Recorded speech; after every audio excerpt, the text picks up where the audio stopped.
Hello friends, आप सबका GS with Utkarsh YouTube channel पर स्वागत है। वीडियो को स्टार्ट करने से पहले चैनल को सब्सक्राइब जरूर कर लें, क्योंकि आज का वीडियो बहुत ही इम्पॉर्टेंट होने वाला है 2024 पीसीएस परीक्षा के लिए। आज हम लोग प्रतियोगिता दर्पण के जुलाई संस्करण में जो प्रश्न पत्र दिया गया है उसको हल करेंगे। पहला क्वेश्चन दिया गया है, निम्नलिखित में से कौन सी पुस्तकें गुप्तकाल में लिखी गई। तो गुप्तकाल में प्रमुख पुस्तकें जो लिखी गई हैं वो दी गई हैं। इसमें पहला विकल्प दिया गया है न्यायावतार। न्यायावतार की रचना जैन आचार्य सिद्धसेन द्वारा किया गया है। दूसरी पुस्तक दी गई है मुद्रा राक्षस। मुद्रा राक्षस पुस्तक की रचना विशाखदत्त ने की है। ये पुस्तक भी गुप्तकाल में लिखी गई। न्यायावतार भी पुस्तक गुप्तकाल में लिखी गई है। तीसरा विकल्प दिया गया है मेघदूत। मेघदूत की रचना महाकवि कालिदास द्वारा की गई है। जब फिर वहीं चौथा विकल्प दिया गया है नैसिब चरित। इसकी रचना हर्ष द्वारा की गई है। ये राजपूत काल से संबंधित है। मेघदूत कालिदास द्वारा जो रचित है ये भी गुप्त काल से संबंधित तत्व। विकल्प 1, 2 और 3 सही हो जाएंगे। नेक्स्ट क्वेश्चन दिया गया है, निम्नलिखित कथनों पर विचार कीजिए। पहला विकल्प दिया गया है, हमारे भोजन में पाए जाने वाले मुख्य कार्बोहाइड्रेट स्टार्च और शर्करा के रूप में होते हैं। तो हमारे भोजन में जो मुख्य कार्बोहाइड्रेट हैं तो स्टार्च और शर्करा होते हैं। विकल्प 1 सही है। दूसरा विकल्प दिया गया है, यदि किसी खाद्य पदार्थ में स्टार्च है तो उसे तनु आयोडीन घोल की मदद से जांचा जा सकता है। अगर किसी खाद्य पदार्थ में स्टार्च का पता लगाना है तो उसे तनु आयोडीन के घोल में डालकर जांचा जा सकता है। ये भी विकल्प सही है। तो विकल्प सही हो जाएगा 1 और 2 दोनों सही। तीसरा क्वेश्चन दिया गया है, संविधान सभा के प्रारूप समिति के सदस्यों से संबंधित क्वेश्चन दिया गया है। तो इसमें कौन कौन से सदस्य शामिल थे। पहला विकल्प दिया गया है कन्हैयालाल माणिकलाल मुंशी, ये प्रारूप समिति के सदस्य थे। दूसरा विकल्प दिया गया है मोहम्मद सादुल्ला, ये भी प्रारूप समिति के सदस्य थे। तीसरा विकल्प दिया गया है आह्लाद कृष्णा स्वामी अय्यर, ये भी सदस्य थे। चौथा विकल्प दिया गया है एन गोपाल स्वामी अयंगर, ये भी सदस्य थे। चौथे सदस्य ये थे और स्वयं इसमें जिनके नेतृत्व में इसका गठन किया गया था बाबा भीमराव अम्बेडकर के, वो और डीपी खेतान और बीएल मित्र भी इस समिति के सदस्य थे। तो विकल्प डी सही हो जाएगा। नेक्स्ट क्वेश्चन देखते हैं, बिहार की जातिगत जनगणना के संदर्भ में निम्नलिखित कथनों पर विचार कीजिए। तो पहला कथन दिया गया है, जातिगत जनगणना की रिपोर्ट 2 अक्टूबर 2023 को जारी की गई। बिहार जातिगत जनगणना गांधी जी की जयंती पर जारी की गई थी। ये विकल्प सही है। दूसरा विकल्प दिया गया है, इस जनगणना से यह जानकारी सामने आई कि बिहार राज्य में विभिन्न जातियों उपजातियों की संख्या 215 है। तो ये भी विकल्प सही है। तीसरा विकल्प देखते हैं। तीसरा विकल्प दिया गया है, बिहार जातिगत जनगणना जारी करने वाला देश का पहला राज्य है। तो ये भी विकल्प सही है। बिहार देश का पहला राज्य बना है जिसने जातिगत आधार पर जनगणना जारी की है। चौथा विकल्प दिया गया है, इस रिपोर्ट के अनुसार पिछड़ा वर्ग की संख्या 36.01% तथा अत्यंत पिछड़ा वर्ग की जनसंख्या 27.13% है। ये भी विकल्प सही हो जाएगा। तो विकल्प डी सही है। क्वेश्चन नंबर 5 देखते हैं, निम्नलिखित में से कौन से नृत्य उससे संबंधित राज्य के साथ सही सुमेलित हैं। पंजाब भरतनाट्यम। भरतनाट्यम नृत्य किसका है, तमिलनाडु का नृत्य है, ना कि पंजाब का। तो विकल्प 1 गलत हो जाएगा। दूसरा विकल्प दिया गया है असम नृत्य दिया गया है लावड़ी। तो लावड़ी जो नृत्य है ये महाराष्ट्र का नृत्य है, ना कि असम का। तो ये दूसरा विकल्प भी गलत हो जाएगा। तीसरा विकल्प दिया गया है गिद्धा। राज्य दिया गया है उत्तर प्रदेश। गिद्धा जो नृत्य है ये पंजाब का नृत्य है, ना कि उत्तर प्रदेश का। ये भी विकल्प गलत हो जाएगा। चौथा विकल्प दिया गया है केरल मोहिनीअट्टम। मोहिनीअट्टम जो नृत्य है केरल राज्य से संबंधित है। तो ये विकल्प सी जो है केवल 4 सही हो जाएगा। क्वेश्चन नंबर 6 देखते हैं। विकल्प दिए गए हैं। पहला विकल्प दिया गया है राष्ट्रीय कृषि और ग्रामीण विकास बैंक। इसकी स्थापना 12 जुलाई 1982 को हुई थी।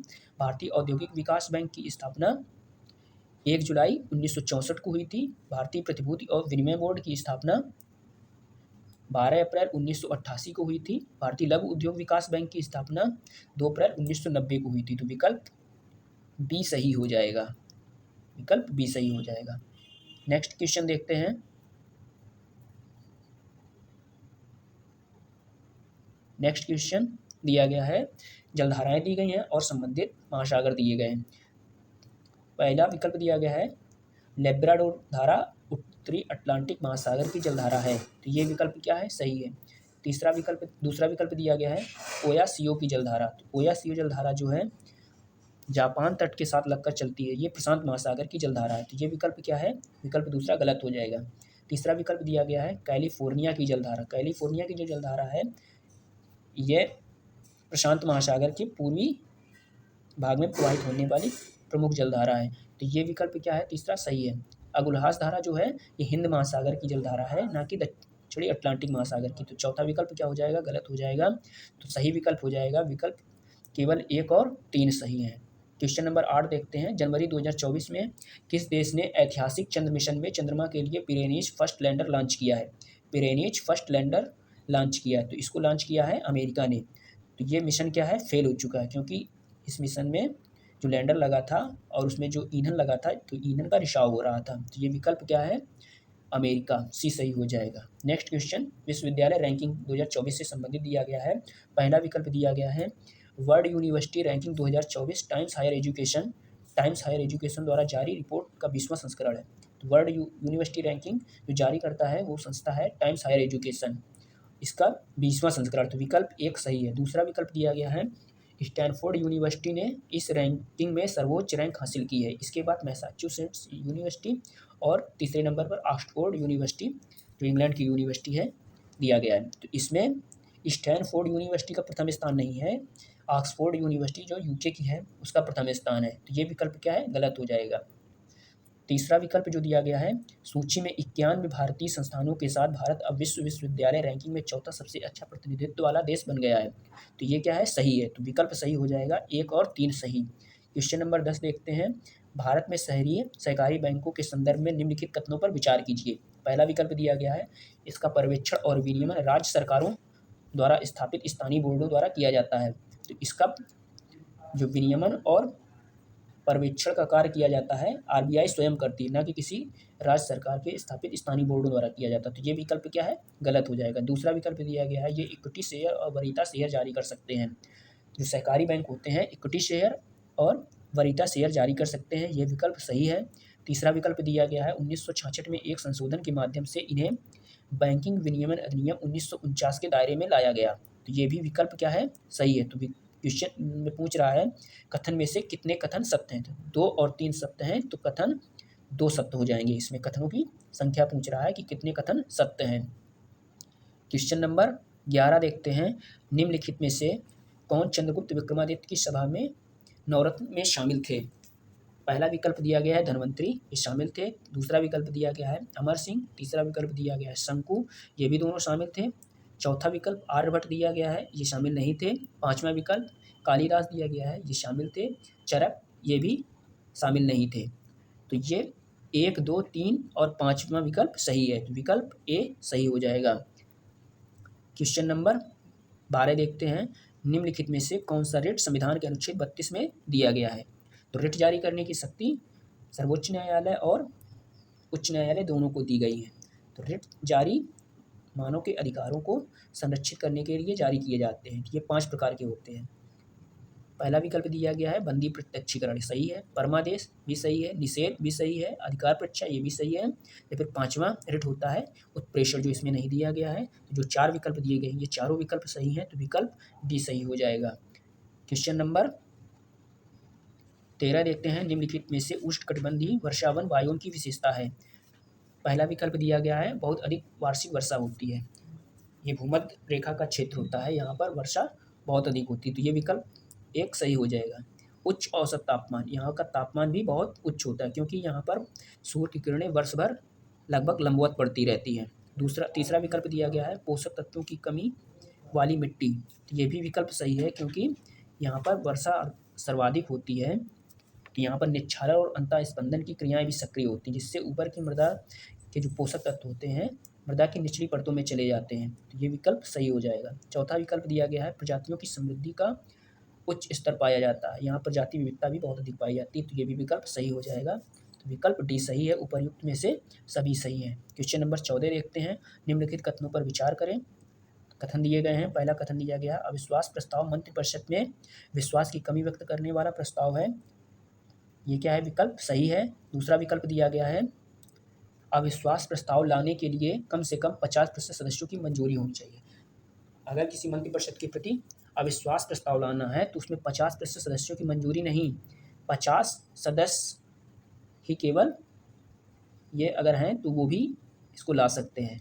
तो ये क्या है, विकल्प दूसरा गलत हो जाएगा। तीसरा विकल्प दिया गया है, लोकसभा में अविश्वास प्रस्ताव लोकसभा की प्रक्रिया और आचरण के नियमों के प्रावधानों द्वारा शासित होती है। तो ये भी विकल्प क्या है, सही हो जाएगा, विकल्प सही हो जाएगा। तो विकल्प 1 और 3 सही हैं। क्वेश्चन नंबर 15 देखते हैं। भारतीय संविधान की प्रस्तावना में निम्नलिखित में कुछ न्याय दिए गए हैं, तो उनका जो उल्लेख है वो प्रस्तावना में किया गया है। तो पहला विकल्प दिया गया है राजनीतिक न्याय, तो इसका उल्लेख प्रस्तावना में किया गया है। दूसरा विकल्प दिया गया है सामाजिक न्याय, इसका भी उल्लेख प्रस्तावना में किया गया है। तीसरा विकल्प जो दिया गया है आर्थिक न्याय, ये भी प्रस्तावना में उल्लिखित है। ये तीनों विकल्प क्या हैं, सही हैं। विकल्प डी सही हो जाएगा। क्वेश्चन नंबर 16 देखते हैं। प्रोड्यूसर गैस के मुख्य घटक हैं। पहला विकल्प दिया गया है कार्बन मोनोऑक्साइड एवं नाइट्रोजन।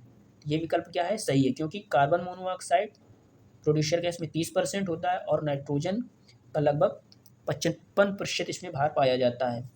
फिर वहीं कुछ अन्य प्रमुख गैसें कार्बन डाइऑक्साइड, हाइड्रोजन और मीथेन भी इसमें महत्वपूर्ण भूमिका निभाती हैं। तो विकल्प ए सही हो जाएगा।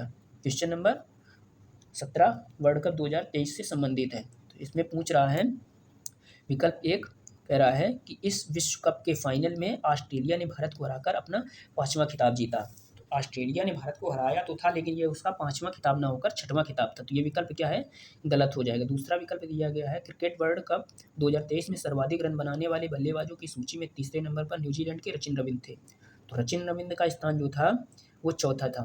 तो ये विकल्प क्या है, गलत हो जाएगा। जब फिर पहले नंबर पर विराट कोहली, दूसरे नंबर पर रोहित शर्मा, तीसरे नंबर पर दक्षिण अफ्रीकियाई बल्लेबाज क्विंटन डिकॉक थे। चौथे नंबर पर इनका नाम आता है सचिन रविंद्र का, जो ये न्यूजीलैंड के बल्लेबाज हैं। तीसरा विकल्प दिया गया है इस विश्व कप में कुल 10 राष्ट्रीय टीमों ने भाग लिया। ये विकल्प क्या है, सही है। चौथे विकल्प जो दिया गया है, विश्व कप के इतिहास में ये पहला मौका है जब वेस्टइंडीज टीम ने किसी एक दिवसीय क्रिकेट विश्व कप में भाग नहीं लिया। अब तक जितने भी विश्व कप हुए हैं उनमें सभी में वेस्टइंडीज़ ने भाग लिया था, लेकिन 2023 के वर्ल्ड कप के लिए वेस्टइंडीज़ टीम क्वालिफाई नहीं कर पाई थी। तो ये भी विकल्प सही हो जाएगा। तो क्वेश्चन में पूछ रहा है कथन गलत हैं, तो कथन 1 और 2 गलत हैं, तो विकल्प ए सही हो जाएगा। नेक्स्ट क्वेश्चन देखते हैं। क्वेश्चन नंबर 18, निम्नलिखित फसलों पर विचार कीजिए। मूंगफली, तिल, बाजरा, ये तीनों जो फसलें हैं ये वर्षा आधारित फसलें हैं। तो विकल्प डी सही हो जाएगा। 1 और 2, 3 तीनों सही। क्वेश्चन नंबर 19 देखते हैं। जनवरी 2024 में किसने हमारा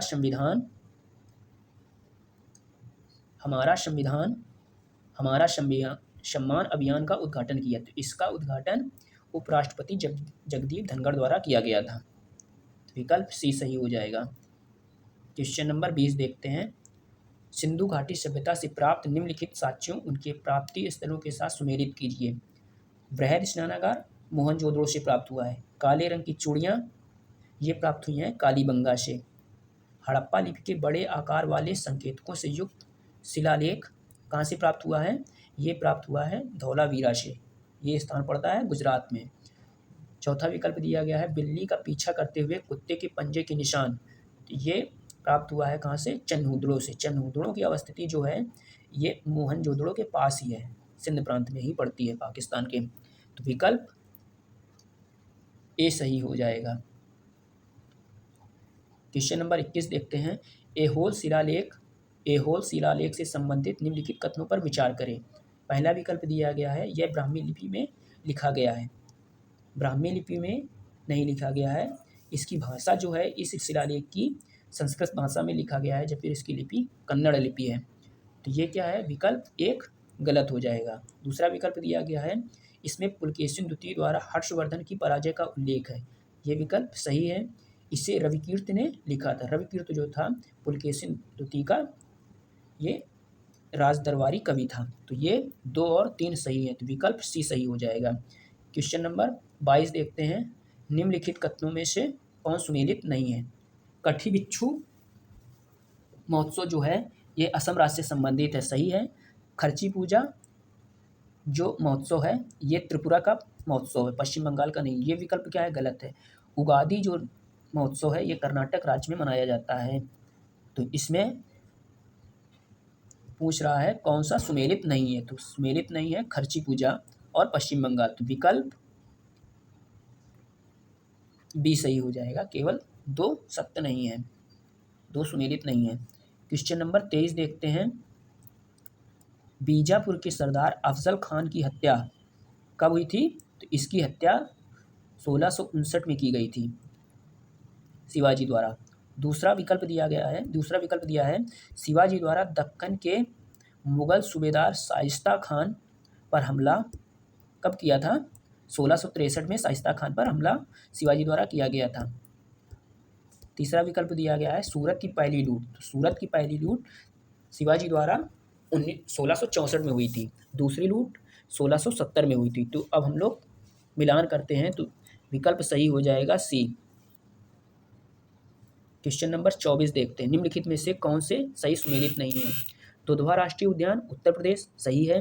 हिमिस राष्ट्रीय उद्यान भारत का सबसे बड़ा राष्ट्रीय उद्यान है, ये लद्दाख राज्य में अवस्थित है। ये क्या है? दूसरा विकल्प गलत है।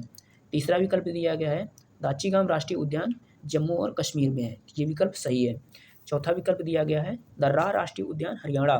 तो दर्रा राष्ट्रीय उद्यान जो है राजस्थान के में चंबल नदी पर कोटा के पास इसकी अवस्थिति पाई जाती है। 50 वर्ग किलोमीटर क्षेत्र में विस्तारित है दर्रा।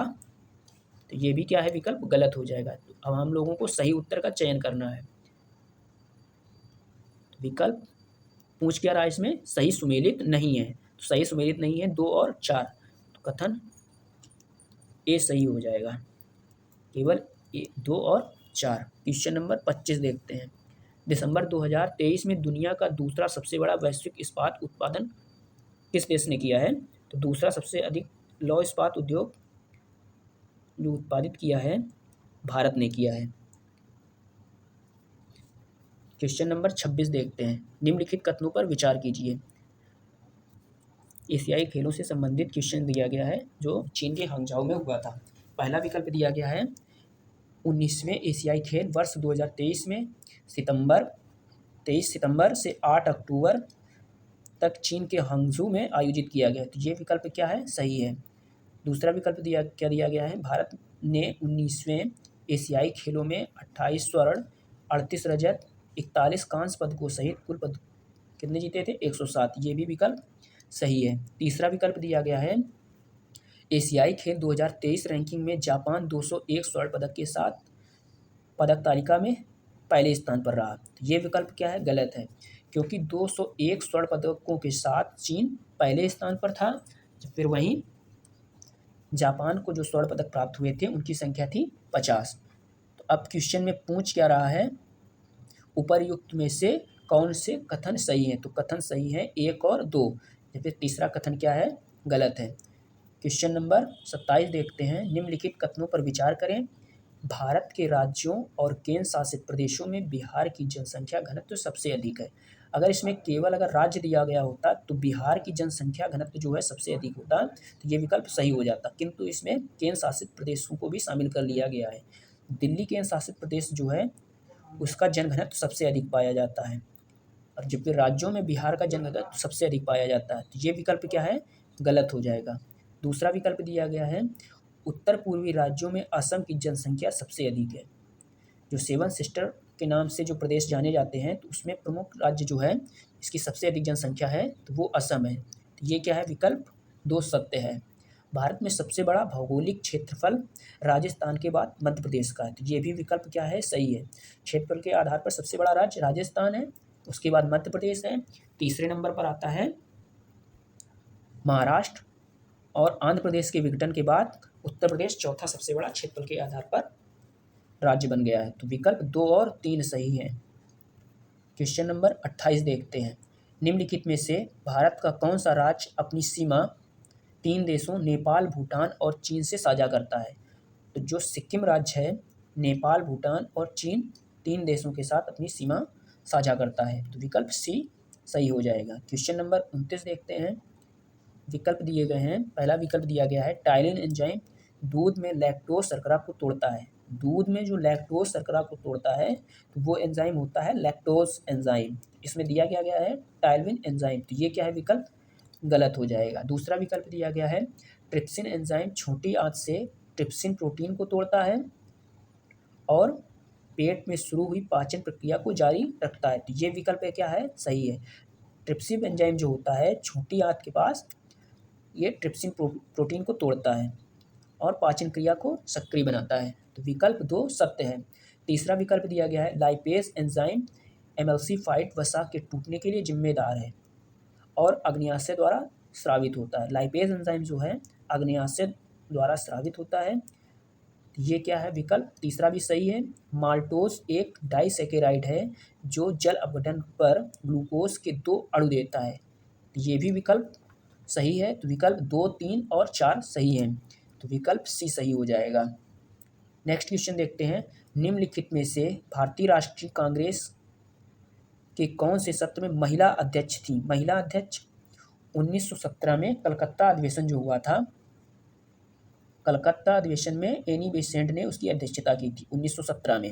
या फिर 1925 में जो कानपुर में कांग्रेस का अधिवेशन हुआ था उसमें सरोजिनी नायडू द्वारा अध्यक्षता की गई थी। तो ये 1 और 2 इनमें दोनों में महिलाओं द्वारा अध्यक्षता की गई थी। तीसरा विकल्प दिया गया है 1929 का जो अधिवेशन हुआ था, ये लाहौर में अधिवेशन हुआ था, इसकी अध्यक्षता जवाहरलाल नेहरू जी द्वारा की गई थी। चौथा जो अधिवेशन था 1907, यह अधिवेशन सूरत में हुआ था। इसकी अध्यक्षता को लेकर गर्मपंथियों और नरमपंथियों के बीच में विवाद हो गया था। गर्मपंथियों और नरमपंथियों के बीच अध्यक्ष के पद को लेकर विवाद हो गया था। नरमपंथी लाला लाजपत राय और बाल गंगाधर तिलक में से किसी को अपना अध्यक्ष बनाना चाहते थे, जबकि वहीं उदारवादी जो धड़ा था वो रासबिहारी घोष को अपना अध्यक्ष बनाना चाहता था। तो विकल्प इसमें सही हो जाएगा कि क्वेश्चन में पूछ रहा है कौन सी समय में महिलाओं ने अध्यक्षता कांग्रेस की थी। तो 1917 में और 1925 में महिलाओं द्वारा कांग्रेस की अध्यक्षता की गई थी। तो विकल्प 1 और 2 सही हो जाएगा। क्वेश्चन नंबर 31 देखते हैं। राष्ट्रीय स्मारक प्राधिकरण NMA के बारे में निम्नलिखित कथनों पर विचार करें। पहला विकल्प दिया गया है राष्ट्रीय स्मारक प्राधिकरण की स्थापना प्राचीन स्मारक और पुरातत्व स्थल और अवशेष संशोधन और सत्यापन अधिनियम 2010 के प्रावधानों के अनुसार की गई है। ये विकल्प क्या है, सही है। दूसरा विकल्प दिया गया है वर्तमान में प्रोफेसर किशोर कुमार बासा राष्ट्रीय स्मारक प्राधिकरण के अध्यक्ष हैं। तो ये भी विकल्प सही है। तीसरा विकल्प दिया गया है राष्ट्रीय स्मारक प्राधिकरण गृह मंत्रालय के अंतर्गत आता है। तो राष्ट्रीय स्मारक प्राधिकरण जो है ये संस्कृति मंत्रालय के अंतर्गत आता है, ना कि गृह मंत्रालय के अंतर्गत। तो ये विकल्प जो तीसरा है ये गलत हो जाएगा। तो इसमें पूछ रहा है कि कौन से कथन सत्य हैं। तो कथन सत्य हैं 1 और 2। तो विकल्प सी सही हो जाएगा। क्वेश्चन नंबर 32 देखते हैं। अलाई दरवाज़ा निम्नलिखित में से किसके परिसर में स्थित था? अलाई दरवाज़ा जो है दिल्ली में कुतुब मीनार के परिसर में अवस्थित है। नेक्स्ट क्वेश्चन देखते हैं। उत्तर प्रदेश के निम्नलिखित जिलों में से कौन से जिले मध्य प्रदेश के साथ सीमा बनाते हैं? तो उत्तर प्रदेश के 11 जिले जो हैं मध्य प्रदेश के साथ अपनी सीमा साझा करते हैं। उसमें प्रमुख जिले हैं आगरा, इटावा, जालौन, ललितपुर, बांदा, हमीरपुर नहीं है इसमें, चित्रकूट, प्रयागराज, मिर्ज़ापुर और सोनभद्र जैसे ज़िले आते हैं। तो अब हम लोग इसमें सही विकल्प देखते हैं। तो पहले ललितपुर ये सीमा बनाता है, मिर्ज़ापुर भी बनाता है, बांदा भी बनाता है, हमीरपुर भी बनाता है, हमीरपुर नहीं बनाता है, ये विकल्प क्या है, चौथा गलत है। और आगरा बनाता है। तो विकल्प सही हो जाएगा 1, 2, 3 और 6। तो विकल्प डी सही हो जाएगा। विकल्प डी सही हो जाएगा। क्वेश्चन नंबर 34 देखते हैं। निम्नलिखित को सुमेलित कीजिए। संपत्ति के अधिकार को कानूनी अधिकार बनाया गया। संपत्ति के अधिकार को कानूनी अधिकार बनाया गया था 44वें संविधान संशोधन अधिनियम के तहत। नेक्स्ट विकल्प दिया गया है संविधान में शामिल मौलिक कर्तव्य। तो संविधान में मौलिक कर्तव्यों को कब शामिल किया गया था? मौलिक कर्तव्यों को संविधान में 42वें संविधान संशोधन अधिनियम में शामिल किया गया था। इसे मिनी संविधान भी कहा जाता है इस संविधान संशोधन को। तीसरा विकल्प दिया गया है GST। तो GST को 101वें संविधान संशोधन अधिनियम द्वारा शामिल किया गया है। EWS को 103वें संविधान संशोधन अधिनियम द्वारा शामिल किया गया है। तो सही विकल्प हो जाएगा इसमें विकल्प ए। क्वेश्चन नंबर 35 देखते हैं, निम्नलिखित में से कितने जोड़े सही सुमेलित हैं। टोडा जनजाति तमिलनाडु, टोडा जो जनजाति है ये नीलगिरी की पहाड़ियों पर तमिलनाडु में प्रमुख रूप से पाई जाती है, तो ये विकल्प क्या है, सही है। बैगा जनजाति ये छत्तीसगढ़ और मध्य प्रदेश के पूर्वी क्षेत्रों में इसका विस्तार देखने को मिलता है, तो बैगा जनजाति का भी विकल्प सही हो जाएगा। तीसरा विकल्प दिया गया है, थारू जनजाति उत्तर प्रदेश और उत्तराखंड की जनजाति है। थारू जनजाति जो है उत्तर प्रदेश के तराई वाले बेल्ट में पाई जाती है, तो ये भी विकल्प तीसरा भी सही हो जाएगा। चौथा विकल्प दिया गया है, मीणा जनजाति जो राजस्थान से संबंधित है, ये भी विकल्प सही हो जाएगा। तो सही विकल्प हो जाएगा, सभी चारों सत्य हैं। नेक्स्ट क्वेश्चन देखते हैं, क्वेश्चन नंबर 36, निम्नलिखित गैसों पर विचार कीजिए। Argon, oxygen, nitrogen, carbon dioxide. इन वायुमंडलीय गैसों का उनके आयतन के प्रतिशत के अवरोही क्रम में सही अनुक्रम क्या है, मतलब सबसे अधिक से सबसे कम की ओर बढ़ना है। तो सबसे अधिक वायुमंडल में नाइट्रोजन गैस पाई जाती है जिसका भार कितना है, लगभग 78%। फिर इसके बाद ऑक्सीजन 21%, आर्गन 0.93%, फिर इसके बाद चौथे नंबर पर आती है कार्बन डाइऑक्साइड 0.03%। तो विकल्प सी सही हो जाएगा। क्वेश्चन नंबर 37 देखते हैं, निम्नलिखित में से कौन से सही सुमेलित हैं। सोशल सर्विस लीग की स्थापना की थी एम.एन. जोशी ने, जब फिर दिया क्या गया है, गोपाल कृष्ण गोखले, तो ये विकल्प क्या है, गलत हो जाएगा। सर्वेंट ऑफ इंडिया सोसाइटी की स्थापना गोपाल कृष्ण गोखले द्वारा की गई थी, जब फिर इसमें दिया गया क्या है, एम.एन. जोशी, तो ये भी विकल्प क्या है, गलत हो जाएगा। तीसरा विकल्प दिया गया है, भारतीय राष्ट्रीय सामाजिक सम्मेलन की स्थापना एम.जी. रानाडे जी द्वारा की गई थी, तो ये विकल्प क्या है, सही है। तो विकल्प डी सही हो जाएगा, केवल 3। क्वेश्चन नंबर 38 देखते हैं, अंतर्राष्ट्रीय वित्त निगम के बारे में निम्नलिखित कथनों पर विचार कीजिए। पहला कथन दिया गया है, यह विश्व आर्थिक मंच WEF की एक सहयोगी संस्था है। जो अंतर्राष्ट्रीय वित्त निगम है ये विश्व आर्थिक मंच की संस्था ना होकर ये वर्ल्ड बैंक की संस्था है, तो पहला विकल्प क्या है, गलत हो जाएगा। इसका प्रमुख कार्य क्या होता है, विकासशील देशों में विशेष रूप से निजी क्षेत्र पर केंद्रित सबसे बड़ा वैश्विक विकास संस्थान। तो ये क्या है, विकासशील देशों को संरचनात्मक विकास के लिए फंड आवंटित करता है, तो ये विकल्प क्या है, दूसरा सही हो जाएगा। तीसरा विकल्प दिया गया है, इसका लक्ष्य स्थायी कृषि अवसरों को बढ़ावा, स्वास्थ्य देखभाल और शिक्षा में सुधार करना है, तो ये भी विकल्प सही हो जाएगा। कौन से कथन सही हैं, तो कथन सही हैं 2 और 3। क्वेश्चन नंबर 39 देखते हैं, निम्नलिखित में से कौन सा से सही सुमेलित नहीं है। आलमगीरपुर जो है हड़प्पा सभ्यता का सबसे पूर्वी स्थल था जो उत्तर प्रदेश में हिंडन नदी के तट पर अवस्थित था, तो ये विकल्प सही है। दूसरा विकल्प दिया गया है, मोहनजोदड़ो जो हड़प्पा सभ्यता का सबसे प्रमुख शहर था, यह सिंधु नदी के तट पर अवस्थित था, ये भी सही है। लोथल जो ये गुजरात में पड़ता है, इसकी अवस्थिति जो थी भोगवा नदी के किनारे थी, जबकि विकल्प में क्या दिया गया है, सतलज नदी, तो ये विकल्प क्या है, गलत हो जाएगा।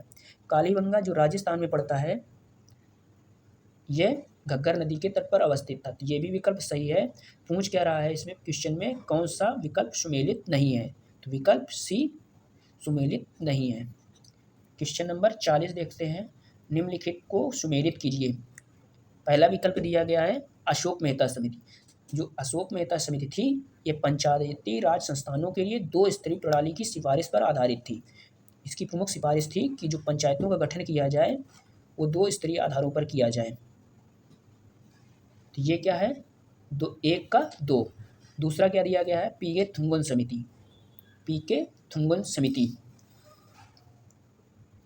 समिति जो थी यह पंचायती राज व्यवस्था को संवैधानिक दर्जा दिलाने की सिफारिश की थी इसने, कि पंचायतों को संवैधानिक दर्जा दिया जाए। तीसरा विकल्प दिया गया है R.M. लोढ़ा समिति। ये जो समिति थी तो ये भारतीय क्रिकेट बोर्ड में सुधार से संबंधित समिति थी। चौथा विकल्प जो दिया गया है रामनाथ कोविंद समिति जो 2023 में गठित की गई, तो इसका गठन देश में इसकी संभावना तलाशने के लिए किया गया था कि देश में क्या एक साथ चुनाव कराए जा सकते हैं, तो उससे संबंधित जो समिति है वो रामनाथ कोविंद समिति है। तो अब हम लोग सही विकल्प का चयन करते हैं, विकल्प डी सही हो जाएगा। क्वेश्चन नंबर 41 देखते हैं, निम्नलिखित कथनों पर विचार कीजिए। पहला विकल्प दिया गया है 9 दिसंबर 1946 को होने वाली संविधान सभा की पहली बैठक में मुस्लिम लीग ने भाग लिया था। तो मुस्लिम लीग ने इस संविधान सभा की बैठक का बहिष्कार किया था। तो पहला विकल्प क्या हो जाएगा? गलत हो जाएगा। दूसरा विकल्प दिया गया है संविधान सभा का गठन वयस्क मताधिकार के आधार पर हुआ था। तो संविधान सभा का गठन हुआ था वयस्क मताधिकार के आधार पर नहीं हुआ था, या फिर इसमें चयनित सदस्य थे उनके द्वारा ही संविधान सभा का गठन किया गया था। तो अब विकल्प सही हो जाएगा इसमें, ना तो 1 ना तो 2 सही। तो विकल्प डी सही हो जाएगा। क्वेश्चन नंबर 42 देखते हैं। निम्नलिखित में से किस राज्य सरकार ने गुणोत्सव 2024 का शुभारंभ किया है? तो इसका शुभारंभ असम राज्य के मुख्यमंत्री जो है वहाँ के, उनके द्वारा इसका उद्घाटन किया गया है।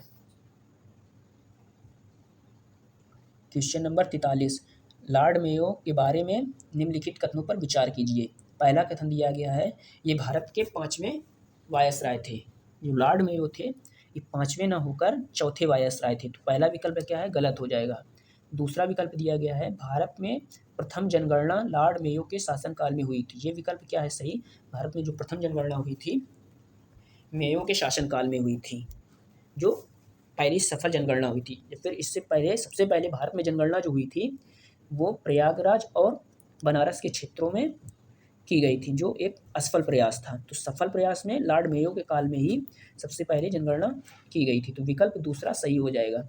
तीसरा विकल्प दिया गया है इसकी मृत्यु 8 फरवरी 1872 को पोर्ट ब्लेयर में हुई थी और इन्हें डबलिन में दफनाया गया था।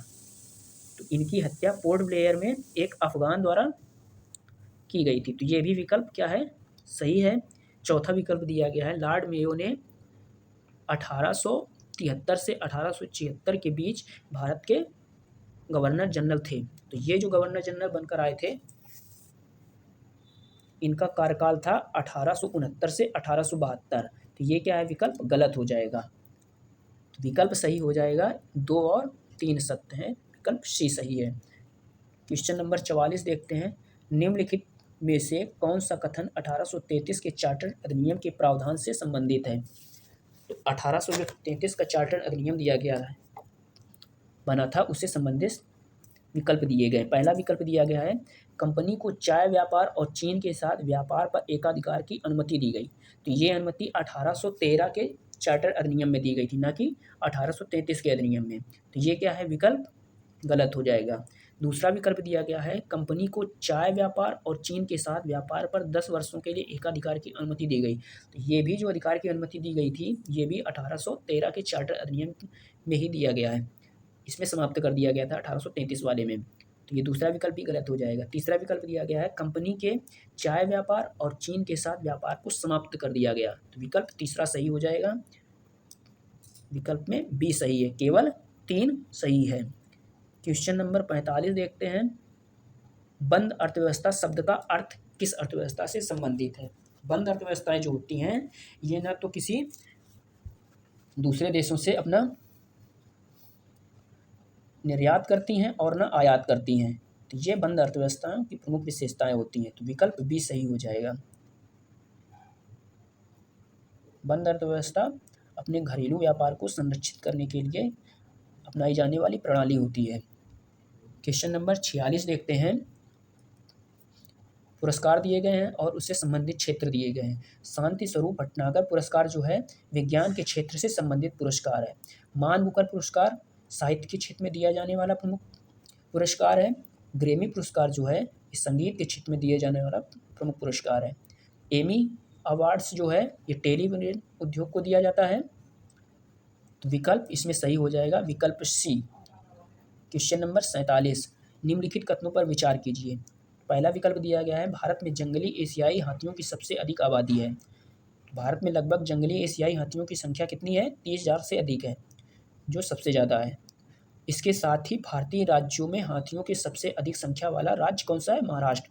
तो महाराष्ट्र नहीं है, कर्नाटक में भारत में सबसे अधिक हाथियों की संख्या पाई जाती है। तो राज्य के आधार पर ये क्या है? विकल्प गलत हो जाएगा। दूसरा विकल्प दिया गया है international union for conservation of nature IUCN की रेड लिस्ट के अनुसार इसे लुप्तप्राय के रूप में वर्गीकृत किया गया है। जो एशियाई हाथी है इसको IUCN ने लुप्तप्राय की श्रेणी में घोषित किया है। यह भारत का विरासत पशु भी है। एशियाई हाथी को भारत का विरासत पशु घोषित किया गया है। तो अब हम लोगों को इसमें सही विकल्प का चयन करना है। तो विकल्प 2 सत्य है, केवल 2। क्वेश्चन नंबर 48 देखते हैं। निम्नलिखित कथनों पर विचार कीजिए। पहला विकल्प दिया गया है 106वां संविधान संशोधन अधिनियम महिलाओं के लिए लोकसभा और राज्य विधानसभा में 33% आरक्षण के प्रावधान से संबंधित है। तो यह क्या है? विकल्प सही है। दूसरा विकल्प दिया गया है भारत के पुराने संसद भवन को अब संविधान सदन के नाम से जाना जाता है। तो ये भी विकल्प क्या है? सही है। तीसरा विकल्प दिया गया है वैश्विक नवाचार सूचकांक 2023 में भारत की रैंकिंग 132 देशों में 40वीं है। तो नवाचार सूचकांक में भारत की रैंकिंग 40वीं। ये तीनों विकल्प जो दिए गए हैं, तीनों विकल्प सत्य हैं। 1, 2 और 3। Question number 49। औद्योगिक एल्कोहल्स के संबंध में निम्नलिखित कथनों पर विचार कीजिए। उद्योग विकास और विनियमन अधिनियम 1951 इरडा केंद्र सरकार की औद्योगिक अल्कोहल को विनियमित करने की शक्ति प्रदान करता है। तो ये विकल्प क्या है? सही है। दूसरा विकल्प दिया गया है औद्योगिक अल्कोहल में उच्च मात्रा में मेथेनॉल जैसे योजक होते हैं जो विषाक्त बनाते हैं, जो अल्कोहल को विषाक्त बनाते हैं। तो ये भी विकल्प क्या है? सही है। तो सही विकल्प का चयन करना है। तो विकल्प 1 और 2 दोनों सत्य हो जाएंगे। नेक्स्ट और आज का अंतिम क्वेश्चन देखते हैं। चैनल को लोग ज़्यादा से ज़्यादा सब्सक्राइब कर लीजिए। क्वेश्चन नंबर 50 है। निम्नलिखित राज्यों के गठन का सही क्रम क्या है? तो हरियाणा राज्य पहला विकल्प दिया गया है। हरियाणा राज्य का गठन 1966 में किया गया था। हरियाणा का जो गठन हुआ था 1966 में। सिक्किम राज्य का गठन 1976 में। नागालैंड राज्य का जो गठन है 1963 में। मेघालय राज्य का गठन जो है 1972 में। तो विकल्प क्या है? विकल्प डी सही हो जाएगा। विकल्प डी सही है। आज के वीडियो को यहीं तक रखते हैं। दोस्तों चैनल को सब्सक्राइब कर लें, वीडियो को ज़्यादा से ज़्यादा लोगों के पास शेयर करें। नेक्स्ट वीडियो में हम लोग प्रतियोगिता दर्पण जुलाई में जो क्वेश्चन दिए गए हैं 50 नेक्स्ट क्वेश्चन को हल करेंगे। Thank you.